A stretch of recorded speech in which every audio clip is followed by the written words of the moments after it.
Hey losers, I'm Coral. Welcome back to my channel, or welcome to my channel if you're joining me for the first time. I mostly read horror, but I kind of dabble in anything that is strange and uncomfortable. So if you're into that, welcome to the party. Although today, I'm not really talking about things that I have read. I'm going to be talking about things that I'm hoping to read because I'm here with books that I bought in November. Plus also actually a book that I got in the mail yesterday that I'm really excited about. Actually, I'm going to start out with that one because I'm super stoked about it. Let me show you. This is I'm Sorry If I Scared You by Mae Murray. Oh my god.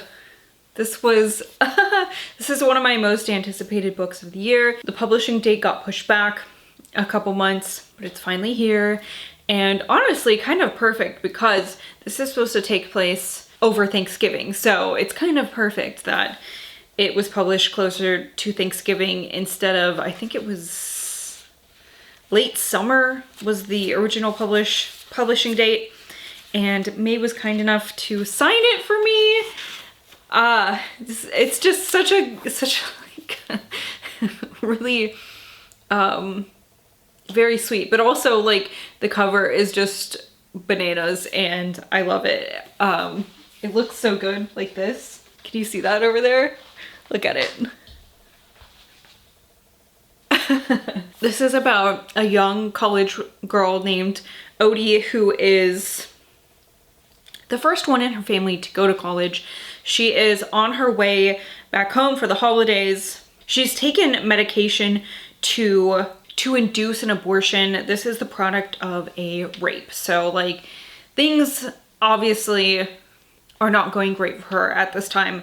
A very emotional experience for Odie. She rescues, quote unquote, the expelled clump of cells in a water bottle.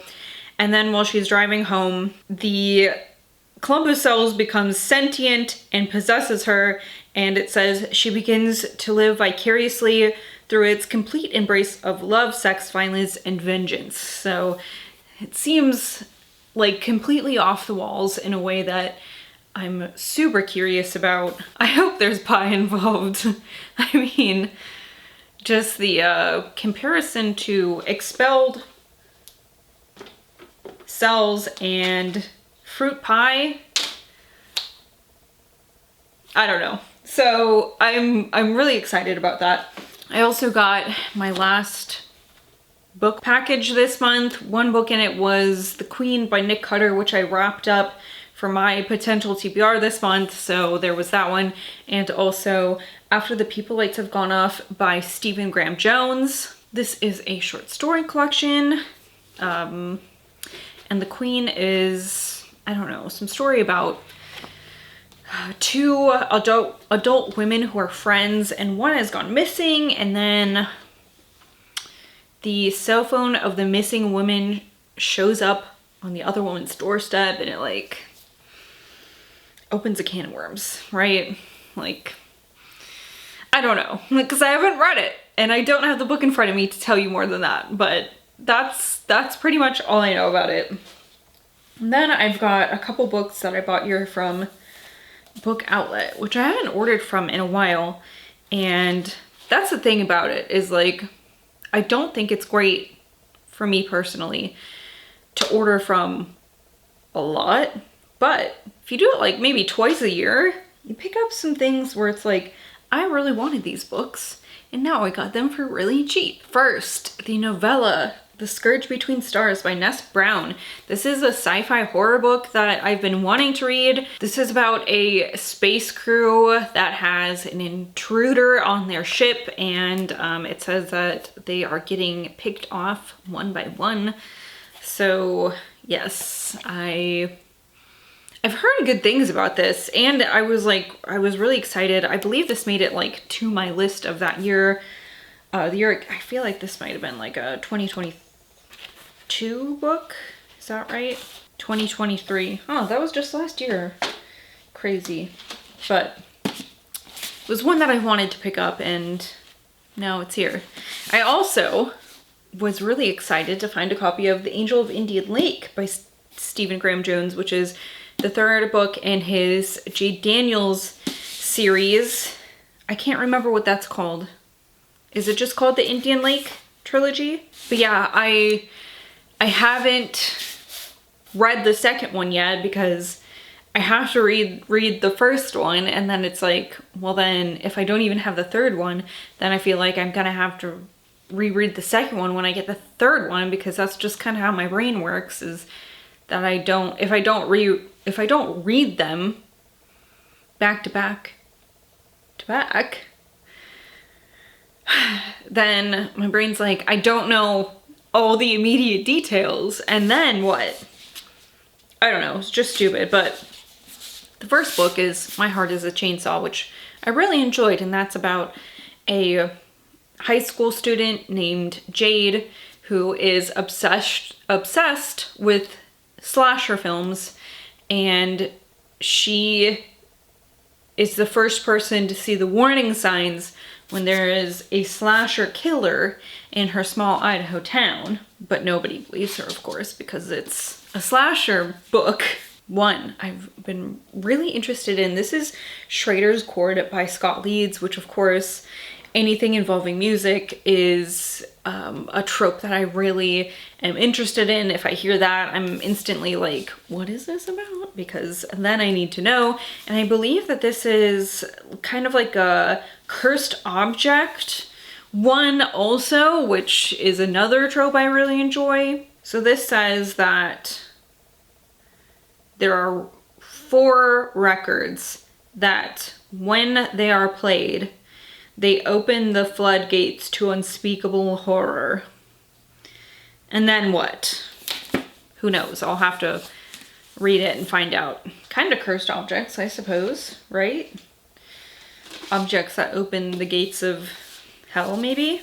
Then, an Ian Reid book. This is We Spread, and I believe this is the only book of his that I haven't read. I think he only has I'm Thinking of Ending Things in Foe, am I right? And We Spread, obviously, which I didn't have. And I saw this at Barnes & Noble, and I thought about getting it, but they only had a paperback copy. And since my other copies of his books are hardcover, I was like, well, I kind of want a hardcover copy. And I found it. So this is about a woman whose partner dies, and she is put into like a convalescent home, like kind of like a long-term care facility. So I'm assuming she must be elderly or need some sort of like in-home care, right? But it seems like strange things start to happen there. She's starting to feel like things are wrong. And in classic Ian Reid fashion, it calls itself like, or whoever wrote the synopsis for this calls it genre bending, which I feel like is just what his books are, right? Like, you can't put them in one genre. They're so strange and I mean, they are genre bending, right? Like Foe, what is it? It's kind of sci-fi, it's kind of horror, it's kind of thriller. It's a great book though. I've really loved both of his books that I've read. Then The Glutton by A.K. Bleakmore, which is a historical fiction book that caught my eye. I can't remember. I must have seen it on Instagram or something like that. But this is about a man in the late 1700s who can't stop eating, and I think the book opens up and he's at some sort of like a hospital, and I think he recalls like his life.